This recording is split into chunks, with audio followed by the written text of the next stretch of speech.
ఓం శాంతి. శివ పరమాత్మ మహావాక్యాలు. అయితే బ్రహ్మబాబాని హతమార్చడానికి అంతకుడు వచ్చారు కదా బ్రహ్మబాబా గదిలోకి. నెక్స్ట్ ఏం జరిగిందనేది తెలుసుకుందాము. అయితే పేపర్లు చూస్తున్న బ్రహ్మబాబా బందిపోటును గమనించారు. జ్ఞానానికి సంబంధించిన ఒక పుస్తకంలో ప్రచురించడానికి పవిత్రత శక్తి గురించి బాబా పాయింట్లను పరిశీలిస్తున్నారు. ఉదయం క్లాసులో బాబా చెప్పిన మహావాక్యాల నుండి బ్రహ్మబాబా ఎంచుకుంటున్నారు. ఊహించిన ఈ అతిథిని చూసిన వెంటనే బ్రహ్మబాబాకు విషయం అంతా అర్థమైపోయింది. అయినా కూడా బ్రహ్మబాబా నిర్భయంగానే ఉన్నారు, భయపడలే. తనకి ఏమవుతుందన్న బాధ బాబాలో కొంచెం కూడా కనిపించలేదు. ఈ పాత శరీరం శివ బాబాకు మధ్యమంగా కావాలంటే ఈ పాత వాహనం కాపాడబడుతుంది. ఇది అతని బాధ్యత, నాది కాదు అని అనుకున్నారు. శివబాబా బాధ్యత అని. ఈ సంకల్పంతో బ్రహ్మబాబా బందిపోటును చూసి చిరునవ్వు నవ్వారు. కానీ బందిపోతు నవ్వలేదు.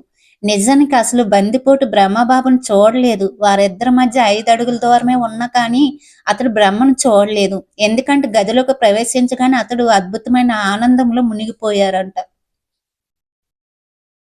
ఆ గదికి చంపడానికి అతను వెళ్ళారు కదా, కానీ అక్కడ వైబ్రేషన్ వలన, ఆ శక్తి వలన అతను ఆనందంలో మునిగిపోయారు. అంతే ఆత్మ యొక్క స్వధర్మంలోకి, ఆత్మిక స్థితిలోకి వచ్చారు అన్నమాట. ఆయన తేలికైపోయాడు. ఏదో తెలియని ఆనందంలో మునిగిన బందిపోటు తత్తరపడ్డాడు. చంపాలన్న అతని ఆలోచన సన్నగిల్లింది. అతడు తన శరీరాన్ని నెమ్మదిగా మర్చిపోసాగాడు. మరణం తర్వాత పొందినదంతా అనుభూతి అతనికి కలిగిందనమాట. అతడు అక్కడికి వచ్చిన కారణాన్ని పూర్తిగా మర్చిపోయాడు. ఇంకా బ్రహ్మబాబాను చంపడానికి వచ్చానన్న విషయాన్ని మర్చిపోయాడు అతను. అతనికి తెలియకుండానే అతని చేతి నుండి కత్తి కిందకు జారిపడిపోయింది.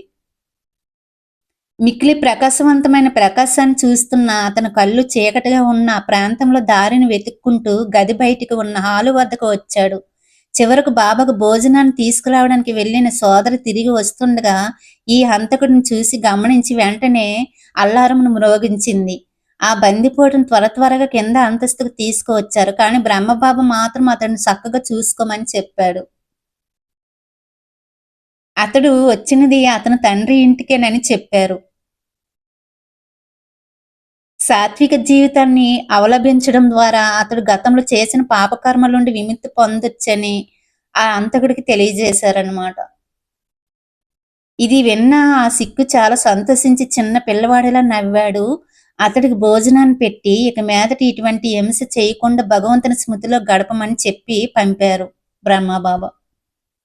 తప్పకుండా తన జీవిత విధానాన్ని మార్చుకుంటానని అతడు ప్రతిజ్ఞ చేశాడు. మరుసటి రోజు యాంటీ పార్టీ వారు జరిగిన విషయాన్ని తెలుసుకొని అవాక్కయ్యారు. ఇటువంటి ప్రయత్నాలు ఇంకెప్పుడు చేయలేదు అతను. బ్రహ్మబాబు చంపడానికి వచ్చిన వాళ్ళు కూడా మారిపోయి పూర్తిగా బాబా పిల్లవాడిగా అయిపోయారనమాట అతను. శాంతి.